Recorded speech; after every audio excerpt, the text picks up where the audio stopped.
የእምነት ችግር የለብንም ብቻ ቀድመው ካሉበት ከባድ ነገር እንዲወጡ ነው የምንፈልገው። በነገራችን ላይ አሁን ይሄንን ፕሮግራም እንድጀምር ያደረገኝ በነገራችን ላይ በውስጥ የሚቀመጡልኝ መልእክቶች ናቸው። በውስጥ የሚቀመጡ መልእክቶችን እንደውም አንድ ቀን ለአንተ ያሳየሁት ይመስለኛል። አንድ ሰዓት ላይ ተገናኝተን በውስጥ ከሚጻፉ ካሉ መልእክቶች ውስጥ አንዱን ያሳየው ይመስለኛል። በውስጥ መስመር በጣም ብዙ አይነት ሰዎች ብዙ አይነት ችግሮቻቸውን ያስቀምጣሉ። የኛ ዓላማ የእነሱን ችግር አዳምጦ ይኸውላችሁ፣ በደንብ ተከታተሉ እሺ። እነሱን ስሜት ያደርጉ። ከየት ነው የመጣችሁት? እንዴት ሆናችሁ አገኛችሁ?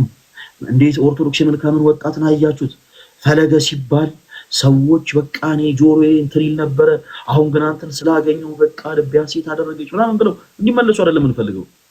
እኔ እስኪ በቃ በነገራችን ላይ የምታወቅ ሰው ነኝ። እኔ ምንም የሰው ምስክርነት አያስፈልገኝም። ወደድክም ጠላህም ሁሉም ሲያቀኝ እንግዲህ ያው ፈልጎ አላውቅም ማለት ይችላል ሰው እና ማንም ሰው ለኔ እንዲመሰክርልኝ አልፈልግም ነው ባጭሩ። አልፈልግም።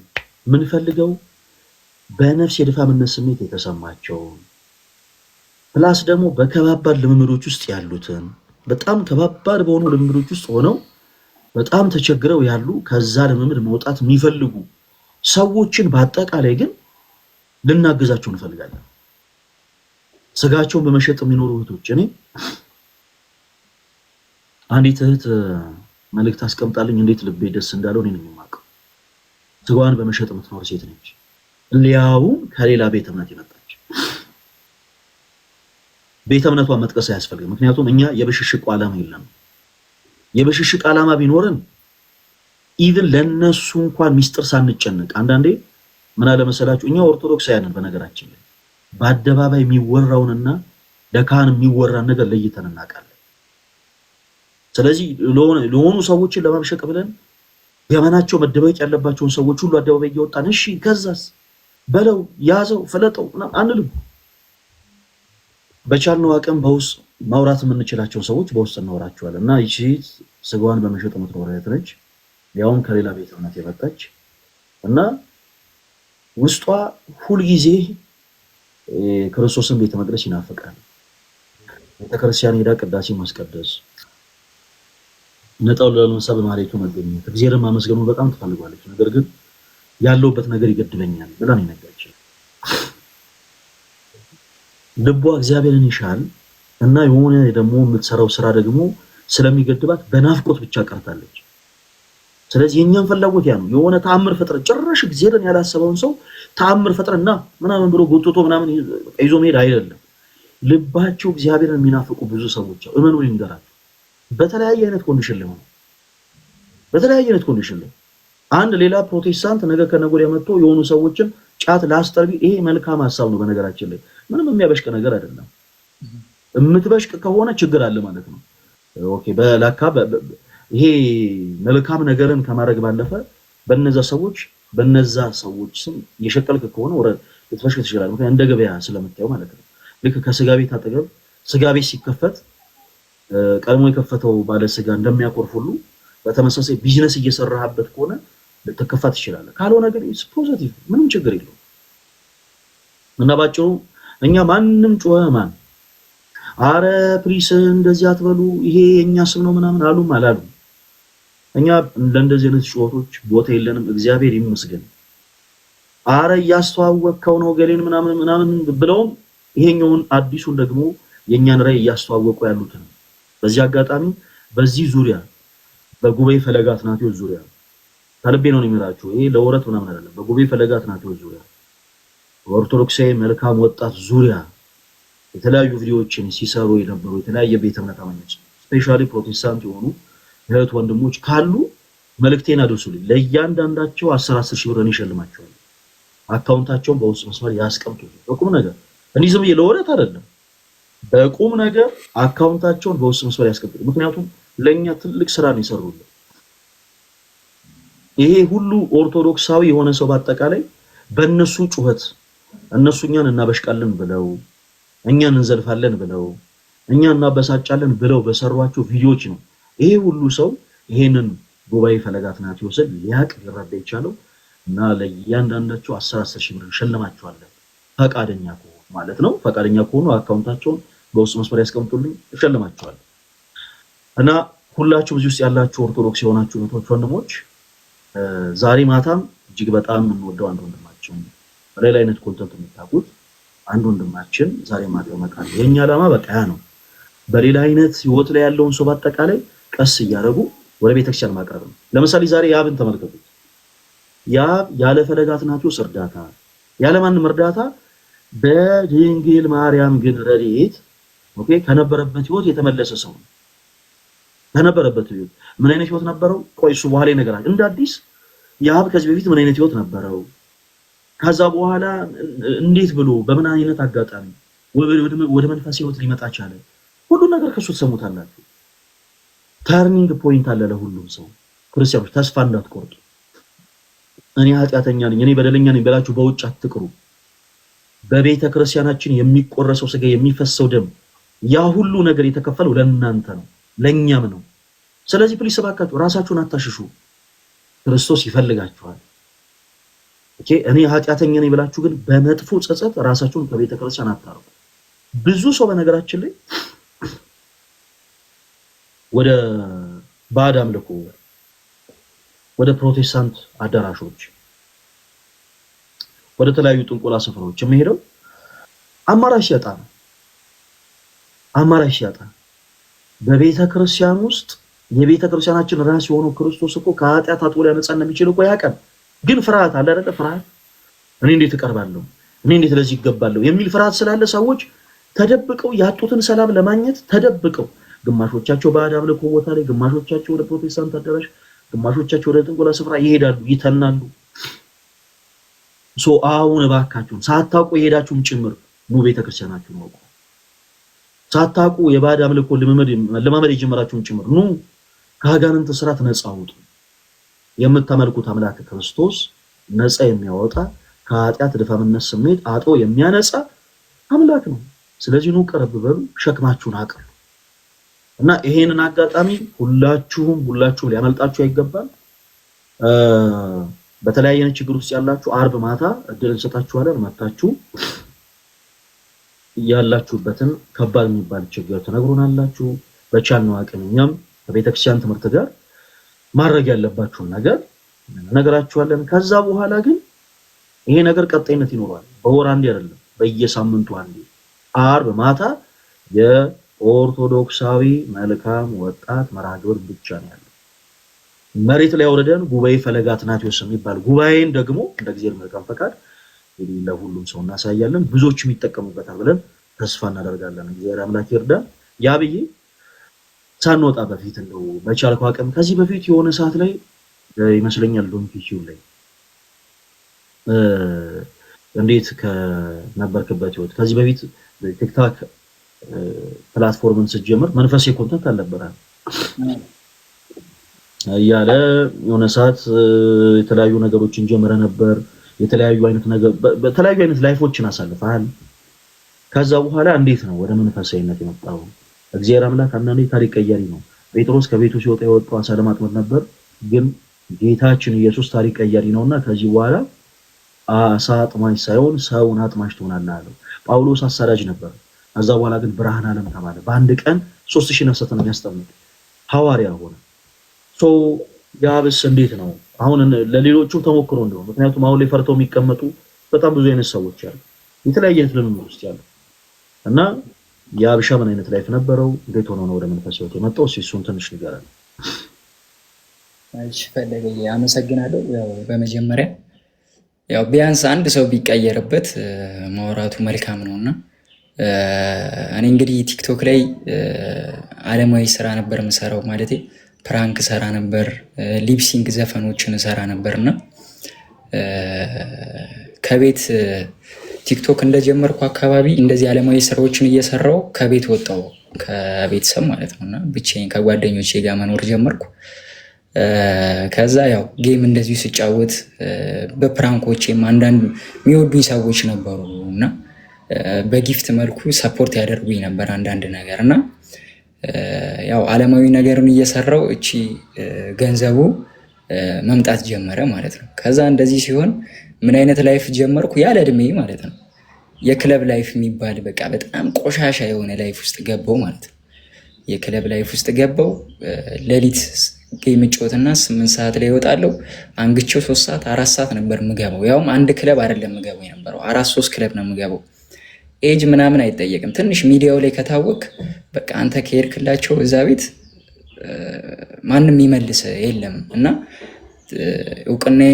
እውቅናው በዓለማዊ ሁኔታ ይጎዳኝ በዛ ታይም ነበረ። በጣም ነበረ። መጠጥ ጀመርኩ፣ ለመርኩ፣ መጠጣት ጀመርኩ፣ መዝናናት ጀመርኩ። ክለብ የሚባለው ነገር ደሜ ውስጥ ገባና ጭራሽ ሳልወጣ ስቀር ቤት ውስጥ ራሱ ይጨንቀኝ ነበረ። በጣም ነበር የሚጨንቀኝ። በቃ ወጥቼ በቃ ላልሰክር እችላለሁ እችላለሁ፣ ግን በቃ እዛ ጋ ያለው ቫይቡ በቃ በጣም ይመቸኝ ነበር ውስጤ ላይ እና ይሄ ላይፍ እየተደጋገመ መጣብኝ። ብራሊዝም ቤተሰቦቼን ማለቴ ሀብታሙ ነው አይደለም።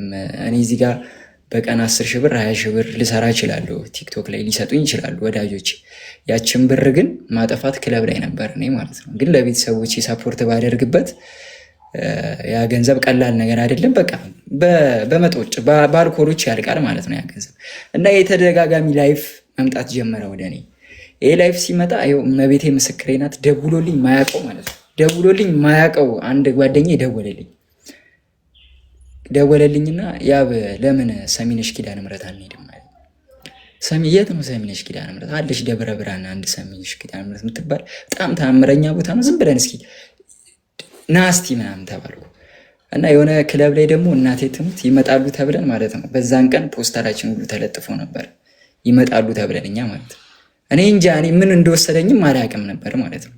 ጭራሽ እንደ ኦርቶዶክስ አንገቴ ላይ ማተብ አድርጌ እንዴት እሑድ እንኳን ቤተክርስቲያን አልሄድም ገባ። ከዛ ተነስተን ነጠላ ይዤ ከማዘር ቤት ሄድኩ ማለት ነው። እንደ ሄድኩ የደብሩ አስተዳዳሪዎች ያወራል። በቃ ለምኗት፣ እንደዚህ በልባት፣ ከልባችሁ ከለመናችሁ በ3 ቀን ይደረግላችኋል፣ እንደዚህ ካላችሁ በ7 ቀን ከልባችሁ እያለቀሳችሁ ለምኑ ያል እና እዛ ጋር ሲሰብክ የነበረው ሰው በቃ ሙሉ ላይፍ እየነገረኝ መጣ። በቃ ስለኔ ነው ያ ሰው የሚሰብከው በለው። በቃ እዛ ጋር ቁሜ በሩ ጋር ቁሜ ስለኔ እያወራ እንዴት እዛ ቤተክርስቲያን ውስጥ እንዴት ልግባ? እንደዚህ ላይ ክለብ የገባችሁ ሰዎች፣ እንደዚህ ያደረጋችሁ ሰዎች እንዴ! ከዛ እንዴት ልግባ? በቃ ውስጤ በጣም ፈራና ህዝቡ በጣም ብዙ ህዝብ ነበር። ወጥቶ ሲጨርስ ሄድኩና ስለ አድኖ ላይ ደምን ኔትወርክ አለው አይደል? ከልቤ ይኸው እመቤቴ ምስክሬ ናት። እኔ ዛኔ 400,000 ፎሎወር ነው የነበረኝ። እንዳሁኑ ፎሎወር አልነበረኝም በደንብና 400,000 ፎሎወር ነበረኝ። እናቴ ቅድስት ኪዳነ ምሕረት ሆይ በቃ ወደ መጥፎ ነገር እየሄድኩብሽ ነው። በቃ የሆነ የሚሰጠኝ አይወልም። ምንድነው ችግሩ? እኔ ቢያንስ እንኳን በስራዬ እንኳን በምሰራቸው ስራዎች እንኳን የተለያዩ ስራዎች ሊመጡልኝ አልቻለም ወደ እኔ ማለቴ በቃ ድርጅታችንን አትመጠንም ብለው ስለሚያስቡ ዓለሙ እንኳን እየጠቀመኝ አልመጣም ነበር። የሚይዘው ነገር በሙሉ እንዳለ በቃ በረከት የለውም ነበር። ምን ነገር አሁን ፈለገ 5,000 ብር እግዚአብሔርን ነው የምልህ 5,000 ብር ወር ይበቃኛል ለእኔ ማለት ነው 5,000 ብር እና ወደዛ ሄድኩና ስለ አድኗ ላይ አልቅሼ ለመንኳት ማለት ነው።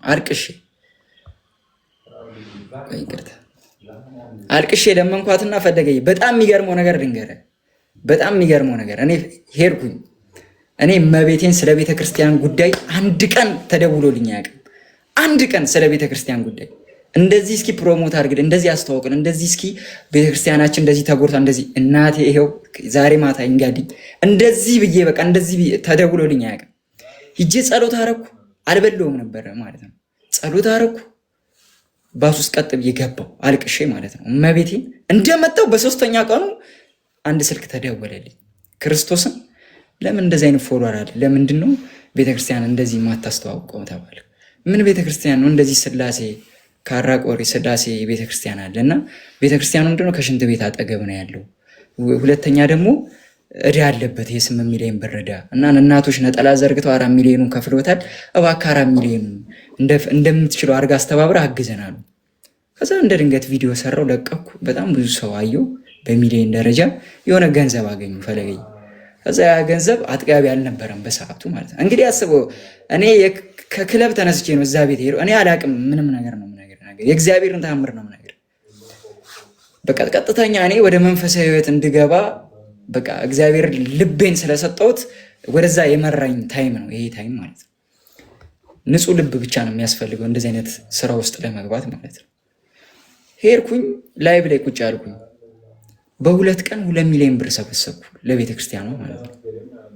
እኔ መቤቴን በቃ እኔ በቃ ምን ልሁን ፈለገ ማለት አስበው እስቲ አስበው። እኔ ትላንትና የት እንደነበርኩ አውቀዋለሁ ማለት ጭራሽ ቤተክርስቲያን እሑድ ማልሄድ ልጅ ነበርኩ። ይህን ስል በጣም ያው ከልጅነት አንጻር ሰው ምን አይተ ነው እንደዚህ ሊል ይችላል። እንዳይመስላችሁ እኔ ያላየሁት ነገር የለም። ክርስቶስን ከ3 ጀምሮ ያላየሁት ነገር የለም። ያላየሁት ነገር ማለት ነው። ከዛ በኋላ ምን አደረግኩ? 2ቱን ቀን 2 ሚሊዮን ብር ከተሰበሰበ በኋላ ያ ቤተክርስቲያን ያው ብዙዎቻችሁ ታውቁታላችሁ። ለአዲስ ሰው ነው እየተናገርኩ ያሉት።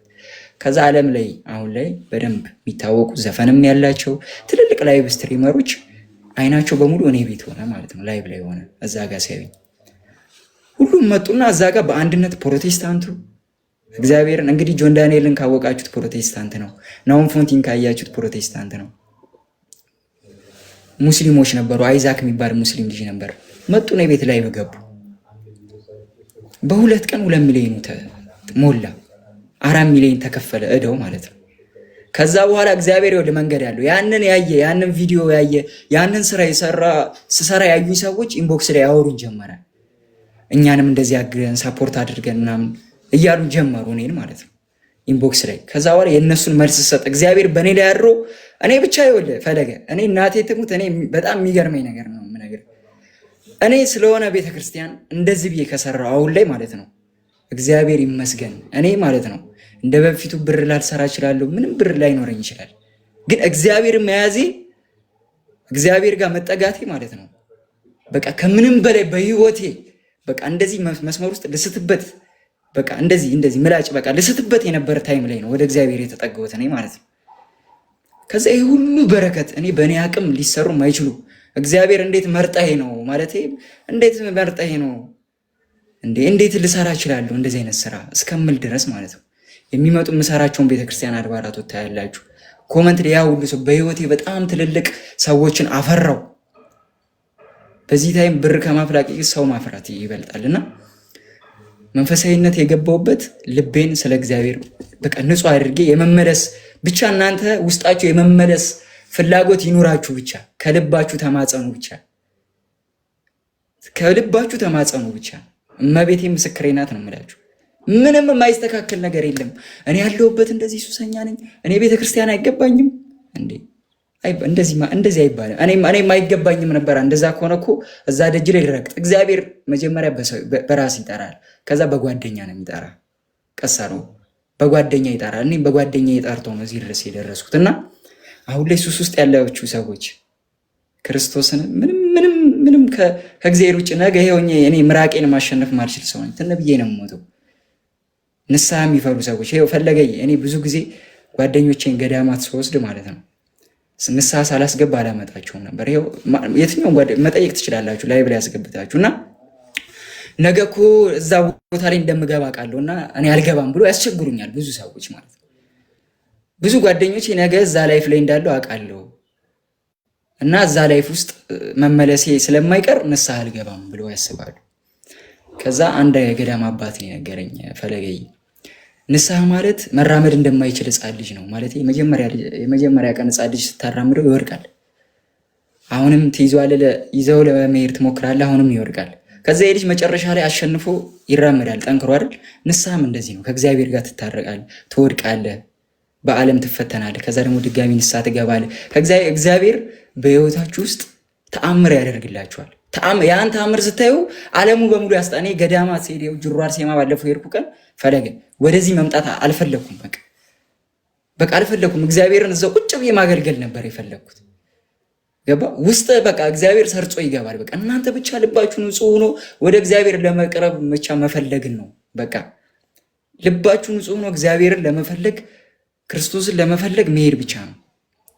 መንፈሳዊ ህይወት ማለት በቃ ለሰው ልጅ በተለይ ለወጣቱ በአሁን ዘመን በጉብዝና ወራት እግዚአብሔርን አስብ እንደሚባለው በዚህ ሰዓት መንፈሳዊ ህይወት አለው። በጣም ብዙ ፈተና አለው። ፈለገን እያያችሁት ነው አይደል? በጣም ብዙ ፈተና አለው። እኔ ላይ እንኳን ብነግራችሁ እስከምትሉ ድረስ በጣም ብዙ ፈተና አለው። ግን ያ ፈተና መጨረሻው ያማረ ነው የሚሆነውና ወደ መንፈሳዊ ሕይወት ስትመጡ አትፍሩ። እኔ እንደዚህ ኃጢአተኛ ነኝ፣ እንደዚህ ቆሻሻ ነኝ፣ እንደዚህ እንትን ነኝ የሚባል አማርኛ እንደዚህ የሚባል ነገር የለም። ሁላችንም ኃጢአተኛ ቆሻሻ ሰዎች ነን። ግን ዕለት ተዕለት ይቅር የሚለን አለ ክርስቶስ። ዕለት በዕለት ነው ይቅር የሚለን እና እኔ ልጅ ልሆን እችላለሁ አሁን ላይ፣ ግን ያየሁት ላይፍ ሳይገባኝ ወጣትነቴ ሊነጥቀኝ የነበረ በጣም ብዙ ሱሶች ነበሩ። በጣም ብዙ ዳንኪራዎች ነበሩ። ግን እግዚአብሔር ይመስገን በቃ ድንግል ማርያም ዝቅ ብዬ አልቅሼ ነው እሷ በቃ ያሰብኩትን ያደረገችልኝ። አሁን እንደምታዩት ሰው አሁን እኔ ይገርመኛል ፈለገዬ፣ እኔ በሄድኩባቸው ቦታዎች በሙሉ እግዚአብሔር የሚሰጥ ክብር የሚሰጥ ሞገስ በብር እኮ አትገዛውም እኮ $1 ሚሊዮን ብትሰጥ እኮ ያን ክብር አታገኘውም። እግዚአብሔር የሚሰጥ ክብር ሰዎች ላይ በቃ ዝቅ ብለው እንዴ ይህን ክብር ማን ይሰጠኛል? እኔ እግዚአብሔርን የምሬን ነው የምላችሁ። ማን ይሰጣል ክብር? ሞገስ የሚሰጥ ማን ነው? ክርስቶስ ነው። ስለዚህ አሁንም ወደ መንፈሳዊ ሕይወት እነፈለገ በጣም እየለፉ ነው። እኔ እነፈለገ ይህን ነገር ሲያስበው የሆነ ቦታ ላይ ቁጭ ብለን አውርተ ነው ነበረ። ያውም እንደውም ሊጀምረው የነበረ በትልቁ ነበር። ቅድም 50,000 ሰው ሲል የነበረ በጣም በትልቁ ነበር ሊጀምረው የነበረው።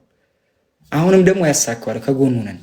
እግዚአብሔር ይመስገን። በቃ ብዙ ፈተኖች ሊኖሩ ይችላሉ፣ ቅድም ሲያወራ እንደሰማችሁት። ግን እኛ ከጣርን ማይሳካ ነገር የለምና አሁንም